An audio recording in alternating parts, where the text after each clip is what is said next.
Howdy folks, Sam here. I do hope you're well.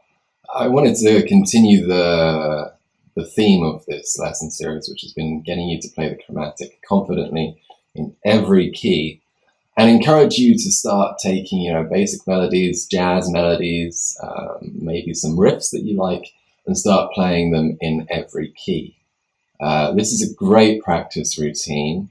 For several reasons. One, it makes you a more adaptable musician if you're playing with other musicians, particularly singers. They might not be able to work in a key that you're familiar with, so you've got to be able to think critically. And more importantly, it gets you used to analyzing the melodic content of whatever it is you're playing and seeing how it all fits together. I'll give you a couple of examples from some jazz standards. If we look at Summertime, which is probably a riff you know quite well. A lot of harp players play it.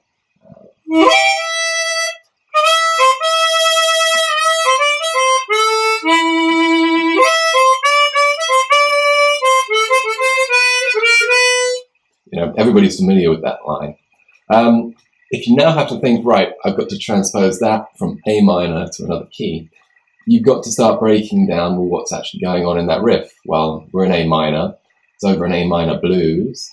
We're starting on the fifth, we're running through to the third, the fourth, and then back down to the root, the A. That's the A. And then the fifth, an octave down. And so that gives you a structure to think, okay, now I want to play that upper semitone, so let's play it in B flat minor. Let's pick a key at random.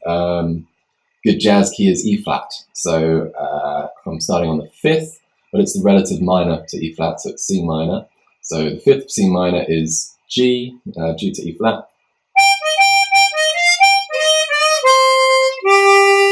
And so on and so forth. Another great thing to do is if you've got some sort of backing track software like iReal Pro, then you can really play around with this sort of stuff. So you can set the key, and then you can say play the melody the first time around. On the repeat, you can maybe play the arpeggios or play the associated scales as you play the changes to whatever standard you're playing. You can then take some time improvising. We've kind of reached that point in the course where you've got the skills to do that. We looked at the blues scale last time, which is everybody's favorite scale to improvise over. You've got your major and minor scales. I'm sure you can think in modes right now, because I did say please keep up with your music theory. So yeah, go out and have fun with that. I'll do a couple of other examples with you so you get a feel of what I mean by analysing this melodic content. So I'll give you a few more examples so you get what I mean by analysing the melodic content. Another favourite harmonica piece of mine is Larry Adler playing My Funny Valentine, which is, again, another great standard.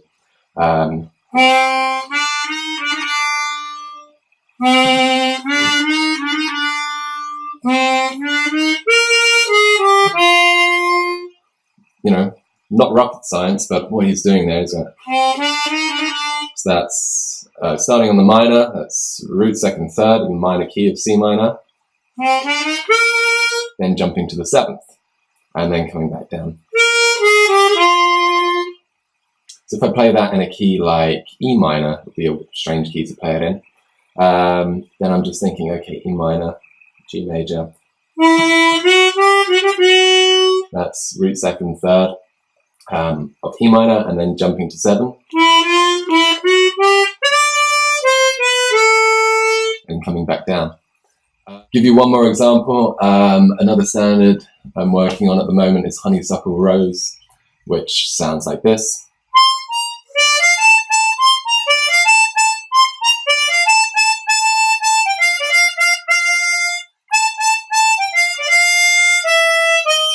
So if I wanted to think what's going on with that melody there, I think, okay, well, I'm in F major, but I'm starting on C, so C is the fifth of F, going to B flat, which is the fourth. Then I'm playing D, F, A, which is, D minor arpeggio. So I'd think, okay, so I'm playing fifth, fourth, and then the relative minor. So now if I picked a key like, let's go down a semitone to E natural, then I'd start on B, which is the fifth, A flat, sorry, A would be the fourth, and then C sharp minor would be the relative minor. So again.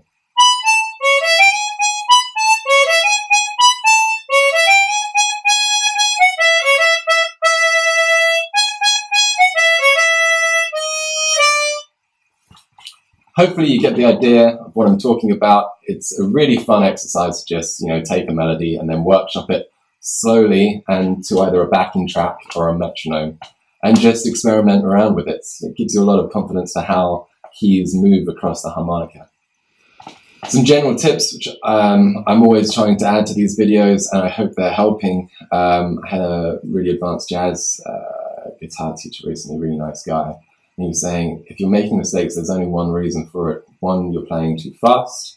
Either literally, the tempo is too high, your fingers or your mind can't keep up, or, you're just not quite ready for that piece yet. Try and develop the techniques within that piece, which hopefully this exercise will allow you to do. If you're finding a part is really, really tricky, slow it down and practice it 3 times slow and then build the speed back up again. You'd be amazed how much that works. Another great tip, something I need to do a lot more of as well, is particularly if, like me, you've got jobs or responsibilities that take you away from, practicing as long as, something like French now, then, practice first thing in the morning, just 10-15 minutes, and practice first thing in the night, and you'll find your subconscious mind will just work on it, and then, you'll progress over time. Or likewise, when you're setting out your practice session, always start with something like some theory exercises, then the difficult pieces which you're struggling with, and then move on to the enjoyable pieces which are fun to play or improvise over. I hope that helps. I'm at that point where I'm rambling again, so I'm going to shut up and hopefully see you in another lesson soon.